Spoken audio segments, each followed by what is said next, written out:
প্রতিনিয়ত মানুষগুলো মৃত্যুবরণ করতেছে, কেউ মরতে চায় না, কেউ থাকতেও পারে না। কে তাদেরকে নিয়ে যাচ্ছে বলো নওজোয়ান? কে নিয়ে যাচ্ছে? এক অদৃশ্য মালিক তাদেরকে নিয়ে যাচ্ছে প্রতিদিন, প্রতিনিয়ত। কেউ তো মরতে চায় নাই, কিন্তু কেউ তো থাকতেও পারে না। এজন্য এটাই অনিবার্য বাস্তবতা যে মরতেই হবে, যেতেই হবে, ফিরতেই হবে আল্লাহর কাছে, ফিরতেই হবে।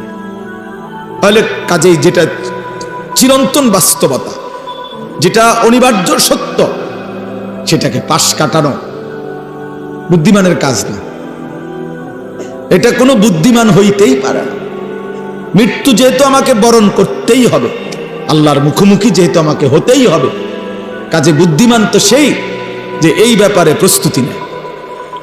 কারণ আমি তো এটা এমন কোনো বেলা আমি নেতা ধইরা এই দল কিংবা ওই দল কিংবা কোন রকম কোন ছল ছাত্রী করে যেহেতু আমি কবর থেকে, মৃত্যু থেকে নিজেকে আড়াল করতে পারবো না, কোনো সিস্টেমে নাই, ন্যূনতম কোনো সম্ভাবনাও নাই, তাহলে অতএব কবরের জন্য প্রস্তুতি নেওয়া, আখিরাতের জন্য প্রস্তুতি নেওয়া, এটাই বুদ্ধিমানের কথা। কারণ এটা তো আমাকে বরণ করতে হবে, তার চাইতে ভালো রেডি হয়ে যাই, প্রস্তুতি নিয়েই যাই। মরতেই হবে যখন, যেতেই হবে যখন। আমার বাপ যদি এই কথাটা আমি বুঝি আমার লাভ, আপনি বুঝলে আপনার লাভ। জওয়ান ছেলে তুমি বুঝলে তোমার লাভ। বাপ হাসি ঠাট্টা রং তামাশা, এই খামখেয়ালি, এটা আসলে কোনো জিন্দিগি না। যৌক্তিক কথা এটাই যে বুদ্ধিমান, বিবেকবান, বিচক্ষণ মানুষ কোনো কাজেই পরিকল্পনাহীন করে না। পরিকল্পনাহীন কাজ তো পশুর হইতে পারে, গন্তব্যহীন টার্গেটবিহীন জীবন তো জানোয়ারের হতে পারে, মানুষের হইতে পারে না। পাগল ছাগলের হইতে পারে, মানুষের হইতে পারে। কোনো বাসে যদি কোনো প্যাসেঞ্জার উঠা কন্ট্রাক্টর যদি জিজ্ঞেস করে কই নামবেন, এখন প্যাসেঞ্জার যদি বলে তোমার জেনে মন চায় এখানে নামায় দিও, তো সে কি বলবে? হেল্পারে কবে এই পাগল কি লেগে উঠাইলা? এই পাগল বলতেই পারে না কোথায় নামবে। এখন তুমি নওজোয়ান, বলো ভাইয়া তুমি কোথায় থামবা? তোমার মঞ্জিল কোথায়? দিন রাত যারা মোবাইলে ছবি দেখো, প্রিয় বন্ধু, কোথায় গিয়ে থামবা? মানে এই ছবি দেখা থামবে কোথায়? নারী ছাড়া, অশ্লীল দৃশ্য ছাড়া যাদের দিন কাটে না, রাত কাটে না, দোস্ত আমার, থামবা কোথায় গিয়া? একটা হিসাব কও যে ইনশাআল্লাহ হুজুর আমি টার্গেট নিছি 30 বছর নারী দেখব, অথবা আগামী আরো 6 বছর বেডির ছবি দেখব, উলঙ্গ দৃশ্য দেখব, এরপর থাইমা যাব। সেটা কও। কোনো টার্গেট নাই, কোনো গন্তব্য জানা নাই, পথ জানা নাই। এত ছাগলের জিন্দিগি, এত মাতালের জীবন, এত পাগলের জীবন, এত অসুস্থ জিন্দিগি ভাইয়া, এত অসভ্য জিন্দিগি, হাইওয়ানের জীবন। কোন সুদখোরকে জিজ্ঞেস করেন, হারামখোর, অবৈধ উপার্জনকারী, ওজনে কম দেয়, কাস্টমারকে ঠকায়, মিথ্যা বলে, হারাম রোজগার করে, এই নাফরমান বাটফারকে জিজ্ঞেস করেন যে কখন থামবা? কতদিন পরে তোমার টার্গেট কয়দিন মিথ্যা বলবা? চাহিদা পূরণ হবে কোন দিন? কশ্চিন কালেও না, কোনোদিনও পূরণ হবে না। রাক্ষসা এই দুনিয়া কোনোদিন তৃপ্ত হতে দেয় না, কাউকে না, কাউকে না, কাউকে না। 7 রাজার ধনও যে পাইছে সেও অতৃপ্ত। ভাই এই যে যাদের হাতে ধরা মোবাইল, এই মোবাইলগুলো নামায় ফেললে ভালো হবে। প্রিয় ভাই, হাতে ধরে মানে মোবাইল হাতে ধরে রেখে রেকর্ড করা যাবে না, আমি নিষেধ করলাম। রেকর্ড ভিডিও কিছুই করা যাবে না। এই মোবাইল হাতে ধরে আলগি দিবেন না। যার পছন্দ না হয় এই কথাটা আপনি উঠে চলে যান, নয়তো আমি উঠাই দেব। বললাম একটু পরে আমি ধমক দেব, কিন্তু তখন লজ্জা পাইবেন। মানার ইচ্ছা না হইলে আপনি উঠে চলে যান, কোনো অসুবিধা নাই। 2-4 জন শ্রোতা কম হইলে তেমন সমস্যা নেই, কিন্তু মোবাইল হাতে ধরে রেকর্ড করা যাবে না, আমি নিষেধ করলাম। কেন? যে যার ডানে বামে আছে নিষেধ করে দেন, বুঝাইয়া দেন। কেন?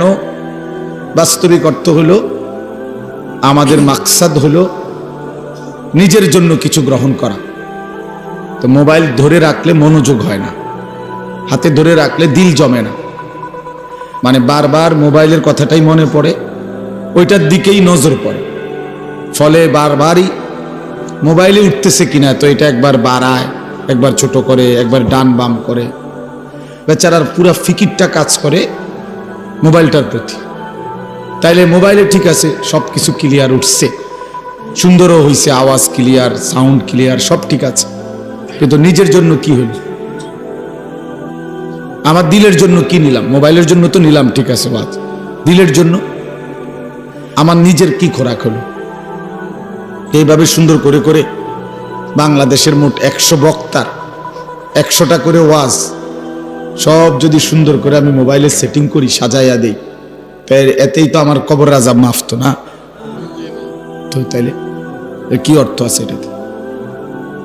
এই জন্য মানুষের দিল একই মুহূর্তে দুই জিনিস ভাবতে পারে না, এটা মনোবিজ্ঞানের কথা।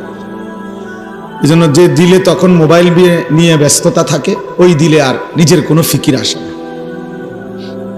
এই জন্য এমনি শুনেন, বরকত হবে। আমি বললাম, আমল করে দেখেন। এমনি তাকায়া শুনলে কম কথাতেও বরকত হয়, মনোযোগ হয়, দিলে লাগে কথা, যে আমার জন্য বলতেছে, আমাকেই বলতেছে, কোরআন আমার জন্য, কোরআন আমার জন্য, রাসূলুল্লাহ সাল্লাল্লাহু আলাইহি সাল্লামের হাদিস আমার জন্য। এই জন্য ভাই আমি অনুরোধ করছি, মনোযোগ দিলে ভালো। কষ্ট করে বসে থাকা কষ্টকর, আপনাদেরও কষ্টকর, আমাদের জন্য কষ্ট। রাত অনেক হয়েছে, এই জন্য আমি লম্বা করব না। মেহরবানি করে আমরা নওজোয়ান ভাই, তোমরাও আন্তরিক হইলে ভালো, তোমার জন্য কিছু ভাবো। শুধু কেবল মানুষের কথা ভাইব না ভাইয়া, নিজের জন্যও কিছু ভাবো।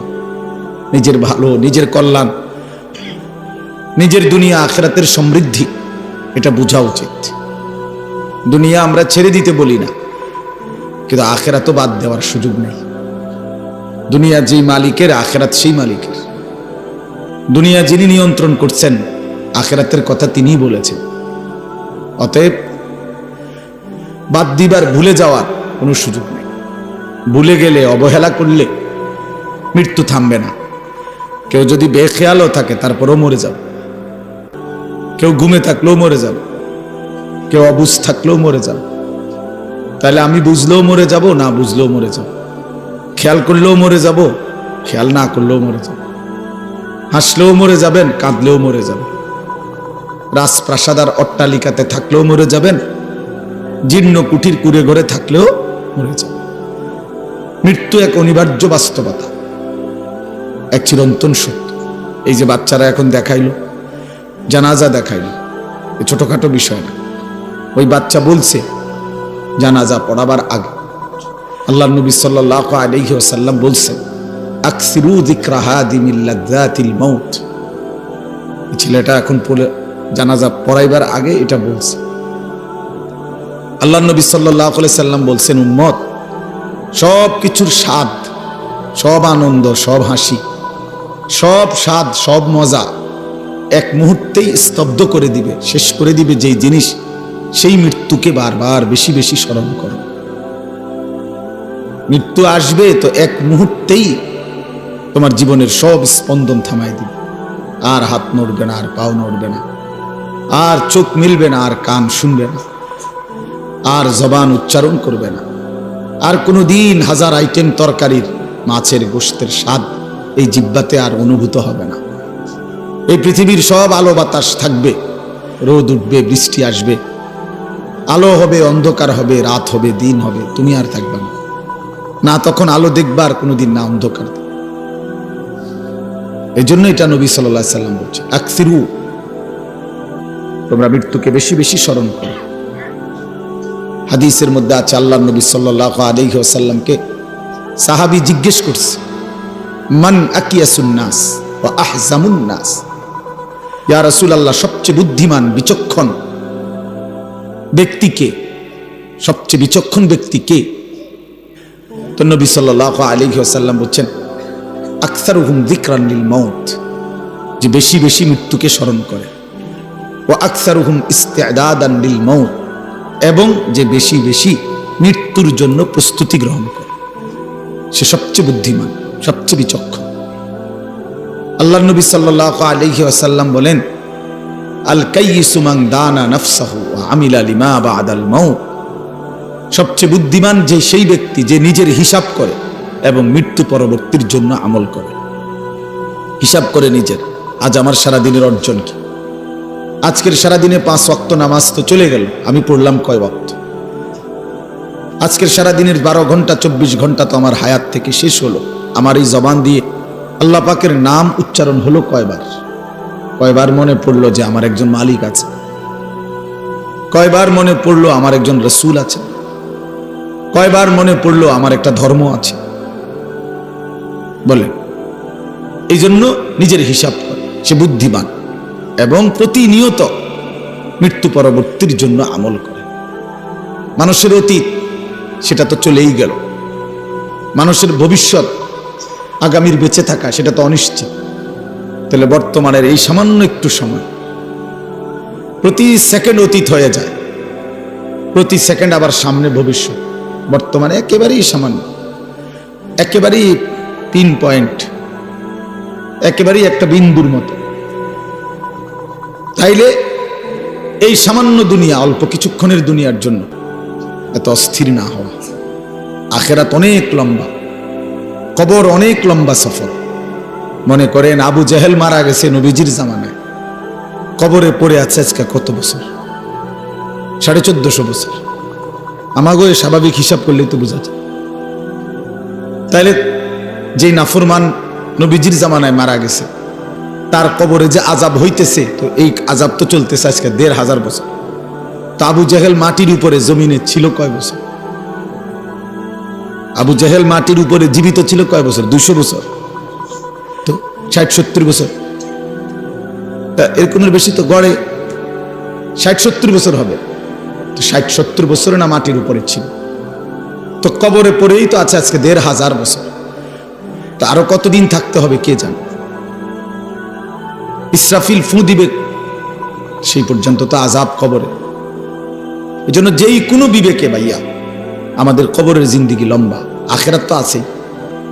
আমার দাদার যিনি বাপ ছিল, বা আমার দাদার যিনি দাদা, মনে করেন উনি কবরে গেছে আজকে কতদিন?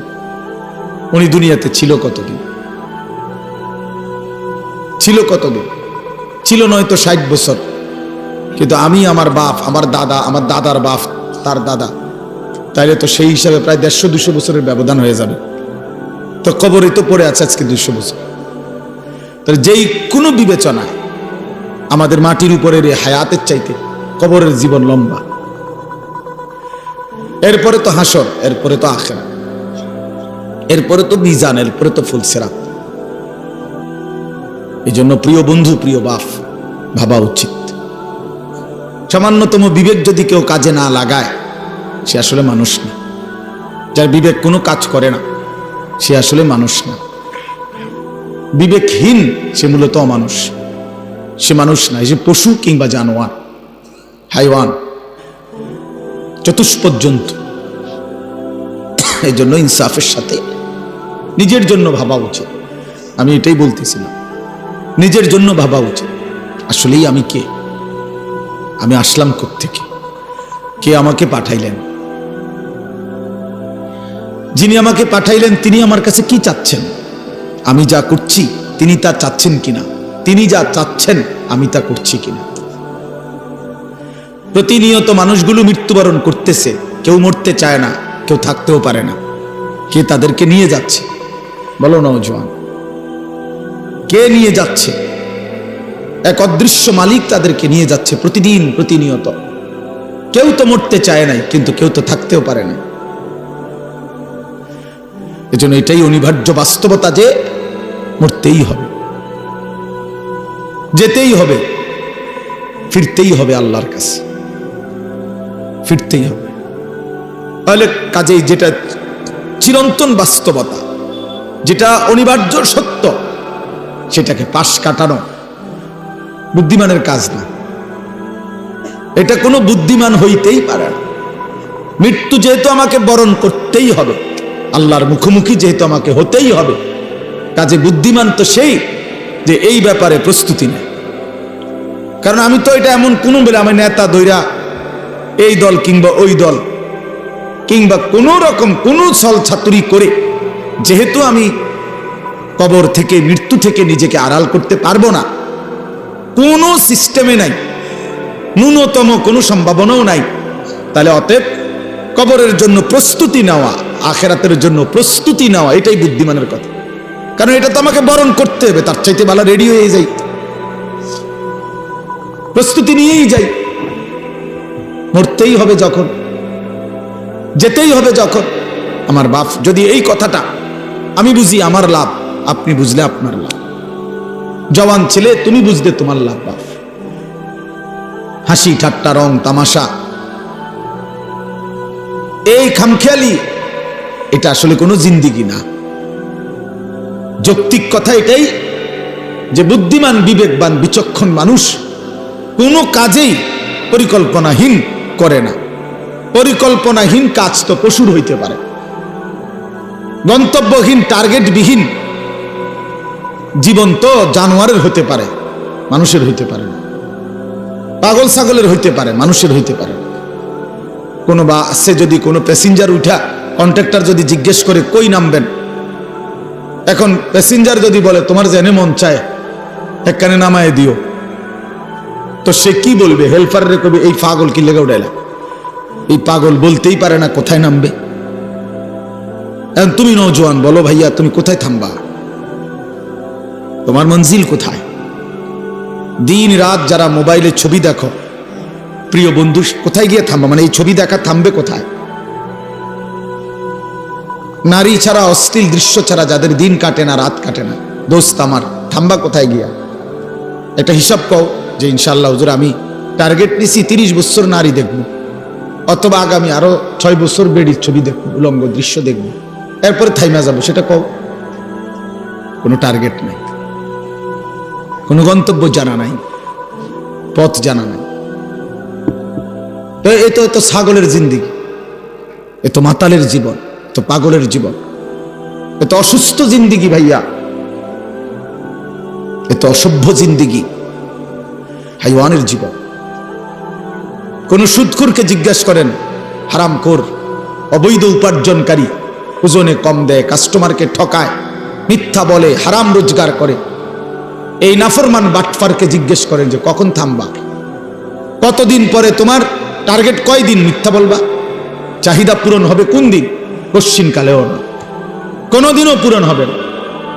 রাক্ষসা এই দুনিয়া কোনোদিন তৃপ্ত হতে দেয় না, কাউকে না, কাউকে না, কাউকে না। 7 রাজার ধনও যে পাইছে সেও অতৃপ্ত, অতৃপ্ত। 7 মহাদেশের সম্পদের মালিকও যে হইছে সেও অতৃপ্ত। কারুন আল্লাহ তাআলা তাকে অগাধ সম্পদ দিছে। ওয়া আতাইনাহু মিনাল কুনুজি মা ইন্না মাফাতিহাহু লাতানূউ বিল উসবাতি উলিল কুওয়া। কোরআন শরীফে আছে, আল্লাহ বলে আমি কারুনকে এত বেশি পরিমাণ স্বর্ণ রৌপ্যের ভান্ডার দিলাম, ভান্ডার যেগুলোর চাবি বহন করবার জন্য শক্ত সামর্থ্য যুবকের পিঠ বাঁকা হয়ে যাইত। 70 জন যুবকের পিঠ বাঁকা হয়ে যায়, বাঁকা হয়ে যায়। এই অসুবিধা না, আমরা এত পেরেশানি করেন, কিছু অপদার্থ থাকবেই। এই 1 প্যাকেট বিরিয়ানি লেগে ঘুরতে আছে, কথা বুঝছেন না? এই কিছু অসভ্য থাকবেই, এইটা আপনি চিন্তা করেন। যতক্ষণ রাতের যদি 3টাও বাজে, তারপরও এই 1 প্যাকেট ঠান্ডা বিরিয়ানির লেগা ঘুরতে আছে বাহিরে, বুঝছেন না? কথা বলবো, আওয়াজ করব, অর্থাৎ উদ্দেশ্য হলো হুজুর আপনার এগুলো আলাপ বন্ধ করে যেটা দই না এটা দিয়ে আনা লাগবে, বুঝছেন না কথাটা? হ্যাঁ হ্যাঁ, এই জন্য এত চিন্তা করে হইতো না, এত জনের কথা ভাবলে পারতেন না। আমি এই জন্য বলছি আপনার জন্য শুনেন, আমি আমার জন্য শুনি, খালাস। এটা আমরা সহজ হিসাব, তাইলে নির্দিষ্ট কোনো পরিমাণ শ্রোতার কোনো কোটা নাই যে এত শ্রোতা না হলে একটি মাহফিল ব্যর্থ, একজন বক্তার ওয়াজ ব্যর্থ, শ্রোতা যদি 10,000-এর কম হয় না, এমন কোনো সিস্টেম কোরআন সুন্নাতে নাই। কথা বোঝেন নাই আপনি? আমি আল্লাহর কথা বলার জন্য কমপক্ষে 100 মানুষ না হইলে হইবে না এমন কোনো নিয়ম নেই, এমন কোনো সিস্টেম কোরআনে নাই, কথা নাই। বরং আল্লাহ নবী সাল্লাল্লাহু আলাইহি সাল্লাম বলছেন ফাওয়াল্লাহি লা আন ইয়াহদিয়াল্লাহু বিকা রাজুলান ওয়াহিদান খায়রুল লাকা মিন হুমুরিন নাআম। আল্লাহর নবী সাল্লাল্লাহু আলাইহি সাল্লাম বলেন, আল্লাহর কসম, তোমার দ্বারা একজন ব্যক্তি আল্লাহর রাস্তা পাওয়া, হেদায়েত পাওয়া, গোটা আরবের সবগুলো দামি উট তোমাকে হাদিয়া দেওয়ার চাইতে কোটি গুণে বেশি উত্তম। কয়জন লোক? একজন, স্রেফ একজন। আমার 30 বছর বলার দ্বারা যদি একজন মানুষ আল্লাহকে পায়, এই 30 বছরের বিনিময়ে হতে পারে আমার নাজাতের জন্য ওই একজনই যথেষ্ট। কোরআন শরীফে আছে মিয়া সাহেব, কোরআনুল কারীমের মধ্যে আছে, আপনারা হুজুরদেরকে জিজ্ঞাসা করেন। আমরা কইমাম সূরা ইয়াসিনের মধ্যে একটি এলাকার মানুষকে ওনারা আল্লাহর রাসূল